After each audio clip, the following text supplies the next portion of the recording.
How's it going, Ryan? It's going all right. How's it going with you? Doing really well. We are now joined by Ryan Preece. If you do have a question for Ryan, go ahead and raise your hand. And our first question for Ryan today is going to come from Bob Pockers. Go ahead with your question, Bob. Good afternoon, Ryan. Do you feel that maybe your luck has now changed after 1 week? Well, I knew 2021 was going to be different when Kyle Busch won the Clash. So 2020 is officially over, and the bad luck's officially over. So it was a good week for us. We qualified it on time, had no pressure going into the duels, but we executed regardless to make sure that we got as many points as we felt like we could get. And we had a flawless car. The Continental Chevrolet at Daytona was probably by far the best car I've ever driven. And I'm really proud of the hard work that went into it during the off season.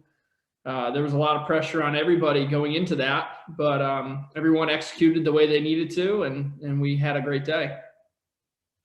And with the changes to the backstretch chicane, with them looking like they're going to add some humps, behind the rumble strips, does that impact, or how does that impact the way you drive that area? I mean, to be honest with you, if they'd left it alone, it wouldn't have bothered me either way, because if we hit the dirt, it's our own fault. I mean, sometimes. So it's going to be the same racetrack regardless. Now we just have a little bit more runoff, and I guess, what do they add some turtles? So it's just another thing to worry about. Thank you. Yep. Our next question is going to come from Jacob Seelman. Go ahead with the question, Jacob. Thanks, Matt and Ryan. Thanks for taking some time this afternoon. I got two for you.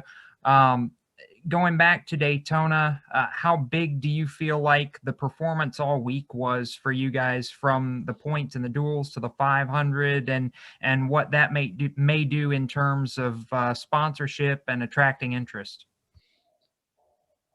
When it comes to those things, Tad Gerschechter and Jody, they do a phenomenal job when it comes to our partners. Obviously, we got Natural Light and Hershey's and Reese's all sitting here, but obviously I think it helps, but that's something that Tad really excels at. And my job is to go out and execute on Sundays, and that's what we did this weekend. And working with Trent for a second year, and last year was a very odd year. Most people, when they start with a crew chief, they have the opportunity to work through practices, qualifying, the whole thing, and we didn't have that opportunity. Every week was a practice for us. So I really felt like we started to excel the final 10 races, and I think that's carried over into Daytona. And I'm looking forward to going to the road course and just keep executing and having solid days.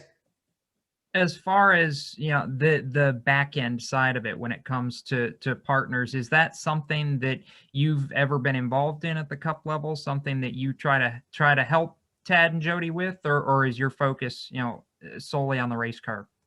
My focus is whatever they need done. I mean, if they ask me to do something, I'm going to do it. I'm going to, it's the same thing I've told everybody. Whatever needs to get done, that's my job. So I'm going to make sure that whatever I need to do, I do, I guess. Our next question is going to come from Claire B. Lang. Go ahead with your question. Thank you. Ryan, can you talk about like the big challenges of a road course at Daytona? Like, you're a good road course racer, but what do you see as the biggest challenge for you? Well, I haven't done a whole lot of it in my career, and I've tended to be okay at it, which I'm pretty proud of. So, JTG was lucky enough to have a guy like AJ Allmendinger, who's a road course racer just as much as I was a short track racer, right? So those are high expectations to live up to.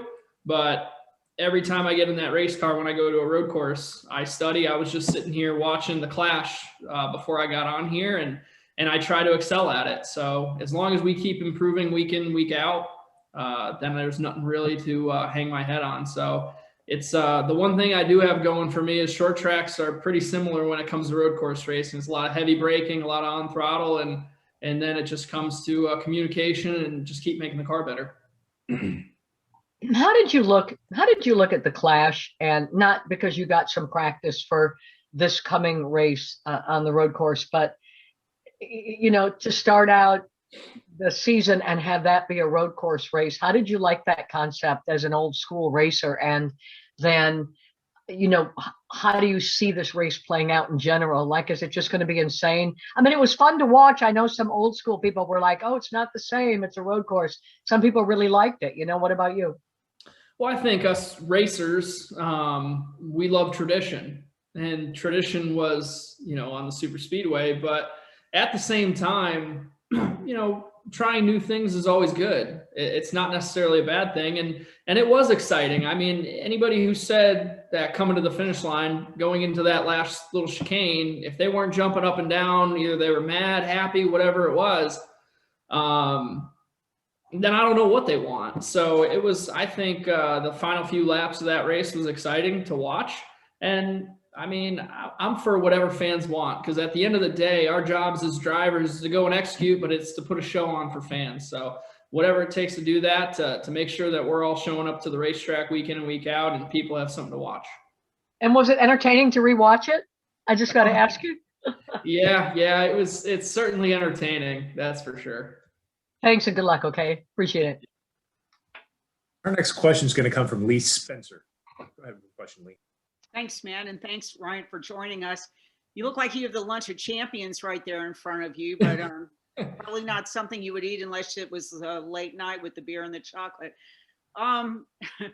Ted does a great job of marketing and always has. His background from Procter & Gamble just really made him well suited for that. What have you learned from him from the standpoint of just how to market yourself better, perhaps, behind the wheel and when you're out away from the, racetrack?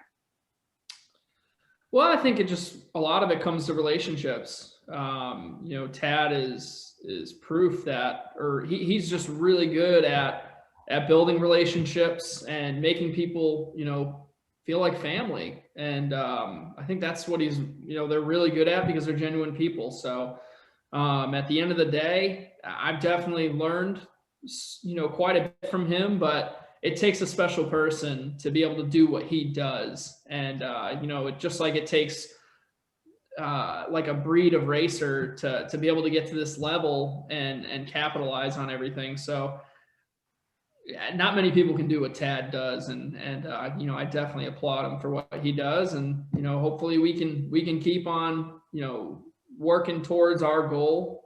Trent and I feel really good working with him and doing everything we've been doing, and we've definitely been on the same page. So it's exciting stuff. And, as long as we keep doing our job, we'll hopefully be able to sell some sponsors and finish out the year. Thank you for your time. Yep. Next question is going to come from Alex Andreev. Go ahead with your question, Alex. Hey, Ryan, thanks for your time. It looks like you just narrowly kind of missed that early wreck at Daytona before the rain delay. So I'm curious what you saw there and then how important that was to being there at the end and running it for points. Yeah. I saw the 48 right in front of my face, and just, a lot of those situations, a lot of it's just circumstantial and luck. And I was lucky enough the 99 was pushing from behind, and I was lucky enough to get clear of the 1, which gave me the opportunity to get down, and the 48 just didn't come in and clip me in the right rear. So we were lucky to be able to skirt through that wreck. And it's fate, everything was meant to be that day to have a good run.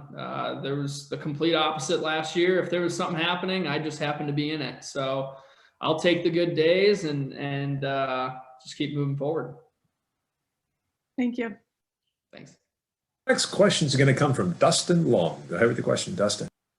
Thank you, Ryan. A couple of things. Kind of carrying on to that, what Alex was asking, but I do want to ask you about the last lap incident. Can you kind of talk me through how you got through that? I think you were just on Chase's back bumper and kind of followed him through, or can you talk me through that first of all? Actually, I was a lot further behind. 4 or 5 laps prior, or maybe it was 8 laps prior, we were coming up to lap a car, and it put me in a bad spot, and I actually lost some track position when that happened. So I think if we didn't, we would have been in contention to possibly win that race or be right there. But all I saw was the 18, the 2, the 22, everybody kind of going everywhere and smoke, and I just aimed for where I thought cars weren't and just clipped the 18. So ultimately, when stuff like that happens and chaos happens, you tend to try and go wherever you think is the right place to go, and sometimes that's right and sometimes it's wrong. And when we shot it off the fence and wrecked the car, I just popped it in high gear and got to the line. That was the goal from there on out, was to not drop minimum speed and continue on. And also, certainly, what you're getting into with this type of racing, but there have been some big crashes at the end of these races. I think 3 of the last 4 or 5 years. Does that become a concern that in the build up to these races, especially the Daytona 500s, you have, basically you're just hoping to avoid the big accident on the last lap? And how do you feel about that as a driver? Well, that's in our control, right? To be honest with you, we're all driving. We're all in control of our race cars. It's when somebody pushes a little too hard too early or is trying to get a little more than they need to, and that's when the accidents occur. I remember early on in that race, I saw guys, cars start dancing around and they're pushing hard and getting aggressive. And that's when those accidents happen. I almost bailed out of the pack a lap prior because I thought people were getting a little too aggressive too early. And, but at the same time, I didn't want to give up the track position. So it's just, at the end of the day, we're in control of our race cars. We're paid to take these risks and to put ourselves in position to win these races. So it's just, that's the name of the game. It comes down to who's willing to risk it all, I guess. Thank you very much. Our next question is going to come from Marty Sakala. Go ahead with the question, Marty. Thanks, man. Hey, Ryan. Hope you're doing well, man. Couple things too. I know you're a driver.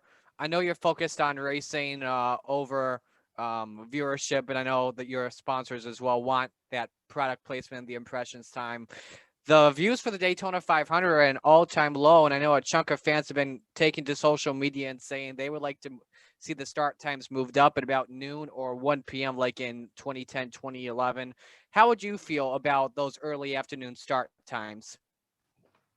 Well, I think those viewership numbers can be a little skewed, right? Because we kind of had like a 5.5-hour rain delay, along with many other factors. I had more people texting me than I ever have that watched the race. So that seems interesting to me. But at the end of the day, my job is to drive a race car and to entertain fans. So I think that last lap was pretty entertaining for fans. I think Michael McDowell winning that race created a lot of hype, and a lot of people are pretty excited about that. And, early on in that race was pretty exciting too. So I don't really know what people would complain about in the end. And I noticed as well, obviously, the Hershey's water bottle and the Reese's cups. I'm curious, are these new sponsors perhaps, or are these like Kroger product placements you're doing? No, they've been partners with JTG and all of us with all of us. So I just figured I had them sitting around. I might as well put something in front of me. All right, cool. Thank you, man. Good luck to you this weekend. Thanks. Never underestimate the power of beer, peanut butter, and chocolate. We'll go next. Quite the combination, huh? Go ahead, Chase. Hi, Ryan. Thanks for joining us. Track position is pretty important on road courses, and you'll have that this weekend with a 6th starting spot. How big is that for the 37 team, and how confident are you that you can stay up there throughout the whole race? I think that's definitely, it's extremely important. It sets us up for a great stage 1 at least. And I think stage points are so critical now that, we'll see what our strategy is, but, hopefully I plan on executing and having a great start of that race. At least, the first lap or two are so extremely important because you can put so much time on everybody behind you. So, we're just going to go into it and try to have ourselves a really good stage 1, see where we are at stage 2, and kind of sets us up for the final, stage. So just trying to get as much points as we can. I already know that we left Daytona with more points this past weekend than we did after the first 5 or 6 races last year. So that's put us in a really good spot. And also one more quick one. Now that there's more road courses on the schedule this season, what have you done to prep for that this year? I'm lucky enough that we have a go-kart track not too far from my house, GoPro Motorplex, and I do own a go-kart, so just log laps. That's all you can do. Like I said, I've never been somebody who's had the opportunity to do much road racing. I haven't hopped in a Trans Am car like many of these guys do to kind of prepare and put laps in, but I go to my local go-kart track, I log laps, and I feel like you kind of learn the basics from there, and then you just show up and race. Keep it simple. Thanks, man. Appreciate it. No. Good deal. We're out of time with Ryan. Ryan, really appreciate you taking the time to join us, and good luck this weekend at the Daytona Road Course. Thanks, man. Appreciate it.